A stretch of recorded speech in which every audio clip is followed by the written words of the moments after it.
سورۃ الضحیٰ کا اس کا جو شان نزول ہے وہ یہ ہے کہ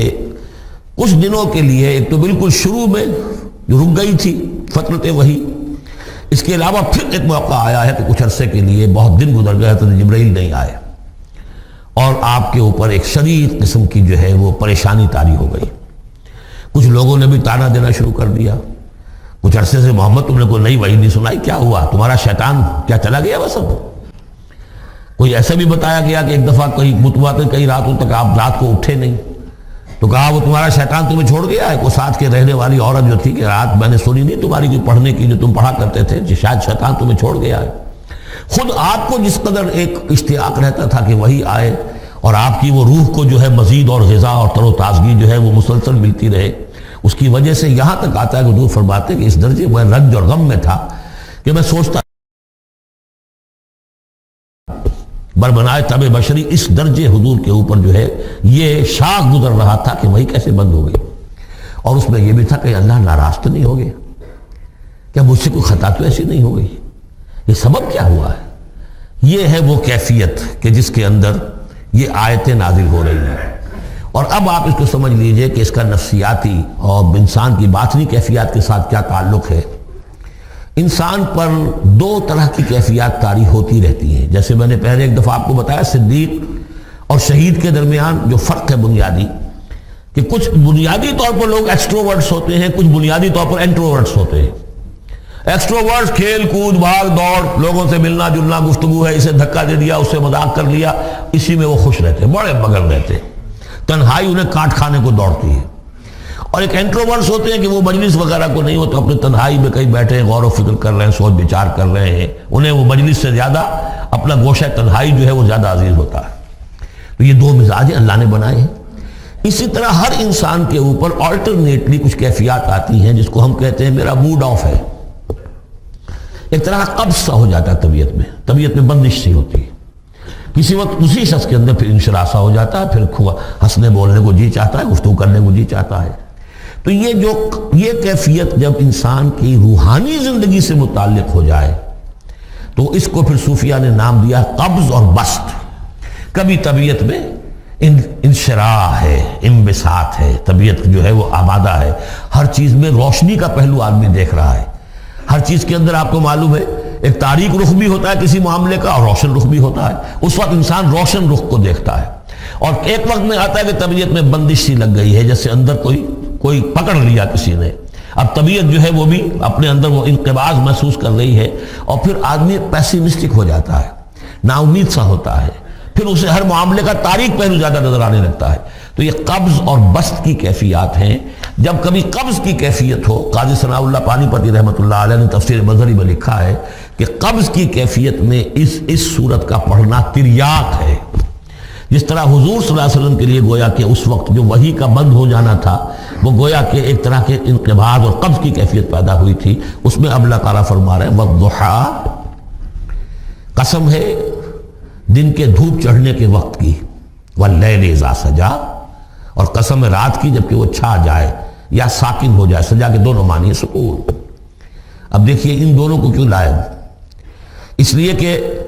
صبح ہے، حرکت ہے، برکت ہے، چلنا ہے، دوڑنا ہے، ہر شخص جا رہا ہے، ادھر جا رہا ہے ادھر جا رہا ہے، رات کو سکون ہو گیا، تاریکی چھا گئی اور شور ہنگامہ ختم ہو گیا۔ لیکن یہ رات اور دن دونوں ضروری ہے انسان کے لیے، یہاں کا نظام چلانے کے لیے۔ اگر رات ہی رات ہوتی تب بھی یہ دنیا نہ چلتی، اور دن ہی دن ہوتا تب بھی نہ چلتا، تو رات بھی ضروری ہے۔ اسی طریقے سے نفس انسانی کے لیے کبھی کبھی قبض کا وقفہ بھی ضروری ہے۔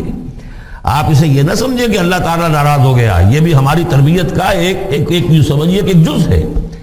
ما ودعک ربک وما قلی، آپ کے رب نے آپ کو رخصت نہیں کیا ہے، نہ ہی وہ آپ سے ناراض ہوا ہے۔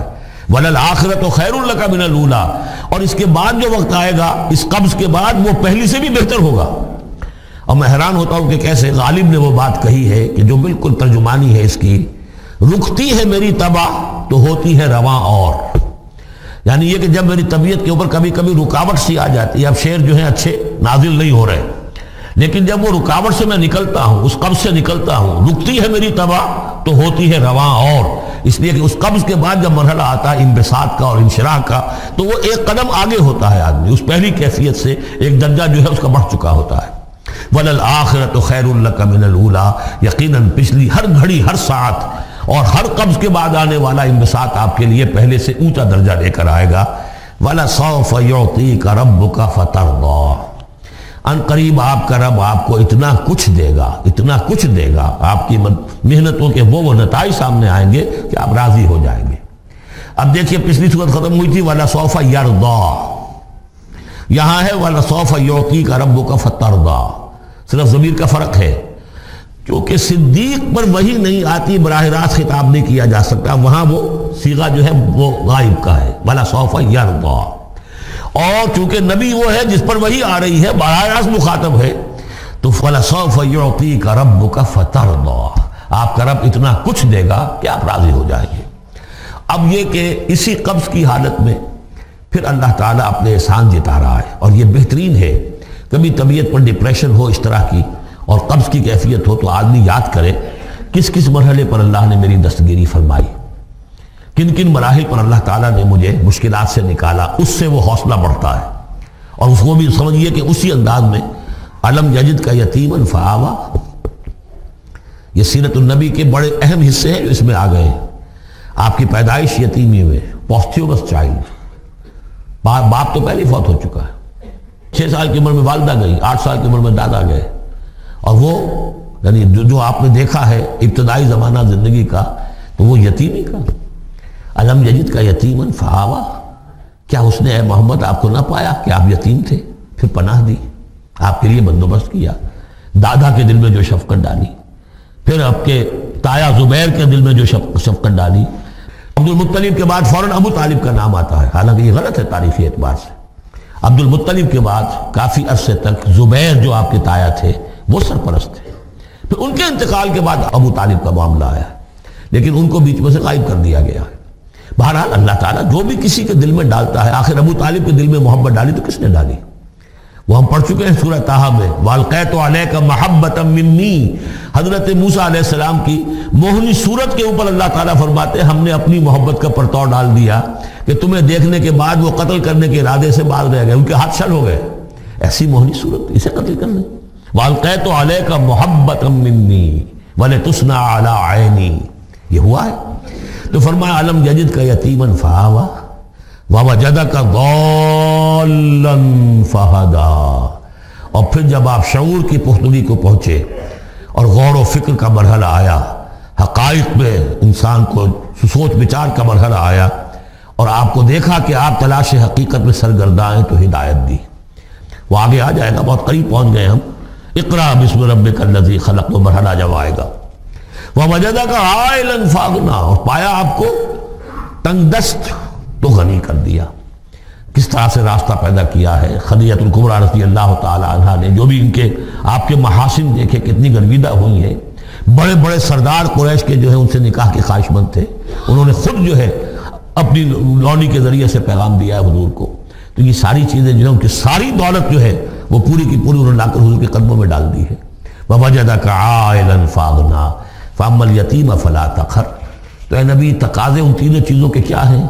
ہم نے آپ کو یتیم پایا، پناہ دی، اب آپ بھی یتیم کے سرپرستی کیجئے، کسی یتیم کو اس کے اوپر کوئی جبر نہ ہو، سختی نہ ہو۔ وَأَمَّا السَّائِلَ فَلَا تَنْهَرْ، اور آپ جب کہ تلاش حقیقت میں سرگرداں تھے تو ہم نے آپ کو ہدایت دی، اسی طریقے سے اب آپ کو بھی کوئی شخص سائل بن کر آپ کے پاس آئے، سوال کرے، اسے جھڑکنا نہیں ہے۔ اسے جو بھی سائل دونوں طرح کے ہوتے، سوال کرنے والا کوئی علمی سوال اور سوال کرنے والا کوئی مالی دولت، مالی مدد کے لیے۔